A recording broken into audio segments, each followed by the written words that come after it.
want you to look at something right now. Think of some major goal you want, or maybe it's one you're already working on, and you have experienced a lot of setbacks, a lot of defeats. You've experienced a lot of disappointment. Maybe you've already given up. And maybe you just need a little fire, a little encouragement to get back in the game again. Here's what I want you to look at. There are winners, there are losers, and there are people who have not discovered how to win. And all they need is some coaching.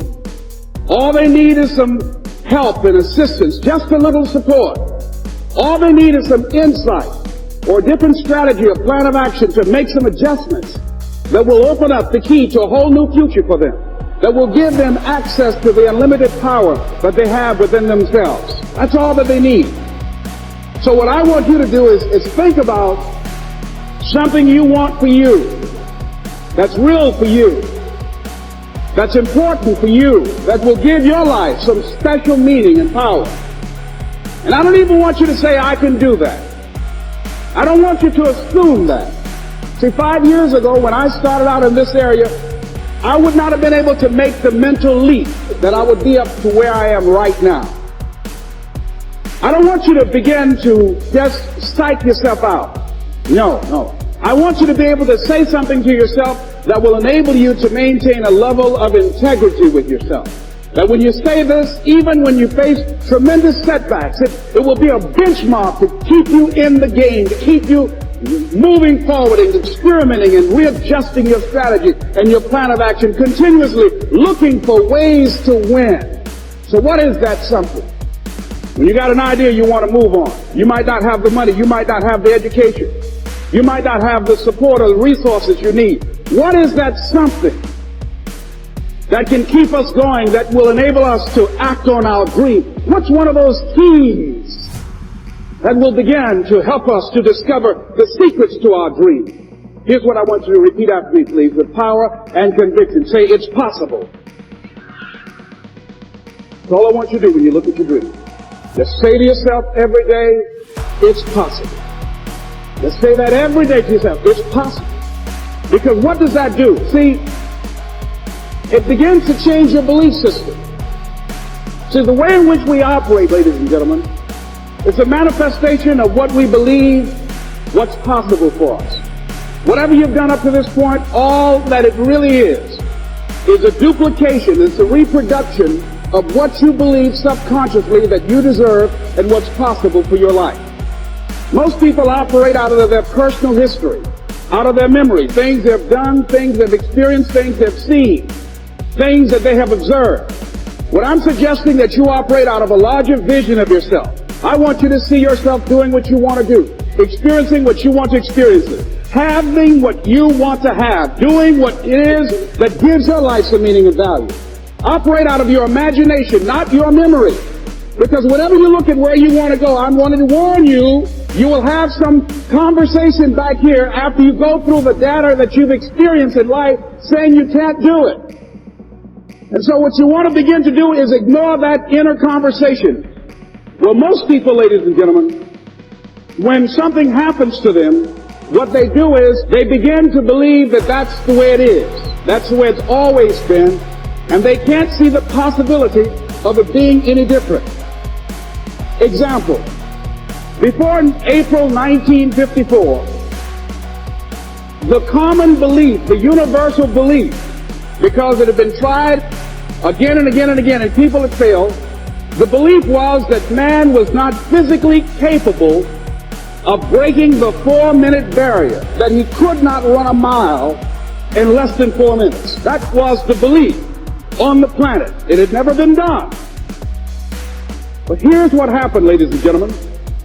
Roger Bannister came along, and he broke the 4-minute barrier. Now here's what's significant about that. Since that time, up to this day, over 20,000 people have done it, including high school kids. What changed? 20,000 people, what changed? Here's what happened when they got on the track. They knew it had been done. And because they knew it had been done, there was a new belief about this barrier, about this goal that was unreachable. And those 20,000 people got in the race believing, knowing in their heart that someone had done it, that it's possible that they could do it. And I'm saying that if you know anybody that had some goal, some dream, something they wanted to do, and they did it, then I'm saying that you know in your heart that if someone has done it, then you can do it. It's possible.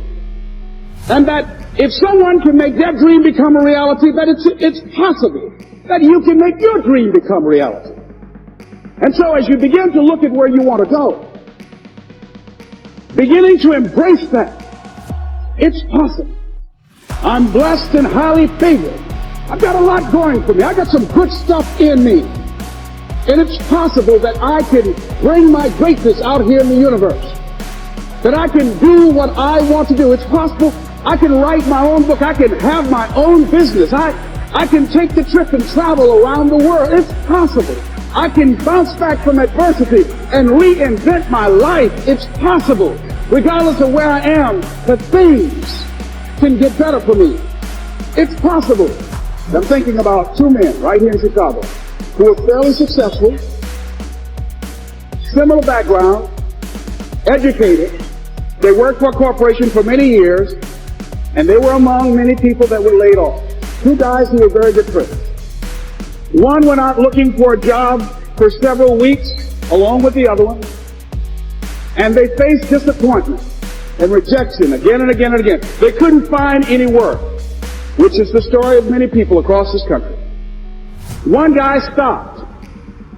He became discouraged. He stopped going. He stayed home looking at television, became very argumentative and toxic with his wife, drinking beer, getting on the phone, talking to his other negative, unemployed friends. And he just gave up. The other guy kept looking for a job everywhere he could go. Every time he could get an opportunity, kept asking people, networking, checking the newspapers every day. Kept going everywhere he could, trying to find a job. You have too much education. You're overqualified. You won't be here long enough. He kept going. He kept going. He went to a place and said, look here, I tell you what, if you can't hire me, and I know you can use my talents, abilities, and skills, I don't want to sit home and do nothing. Just let me do some volunteer work. You don't have to give me anything, all right? I just want to work. I want to be busy. Guy said, okay, it's on you now, but don't expect me to give you anything. It's okay. This guy came in and worked. He was the first one there. The last one to leave was the best employee there. About 4 weeks later, one of the top managers quit. They were looking for a replacement. Guess who they selected? This other guy. This guy who was volunteering his time. He got the job. What was the difference between the two men? Eyesight and mindsight. Eyesight is judging on what you see. Judging according to appearances. But mindsight is how you interpret what you see. One guy said, it's not possible, it's over, I'm finished. I can't do it. I can't make it. He surrendered. I've faced rejection again and again. I'm not going anymore. There are no jobs out there. But this other guy, he felt that in spite of the no's and rejections, in spite of how bad the economy is, in spite of what the newspapers are saying, that it's possible that somebody somewhere will give me a job. He just kept going, thinking it was possible. And guess what, ladies and gentlemen? That's what we have to do with our dreams.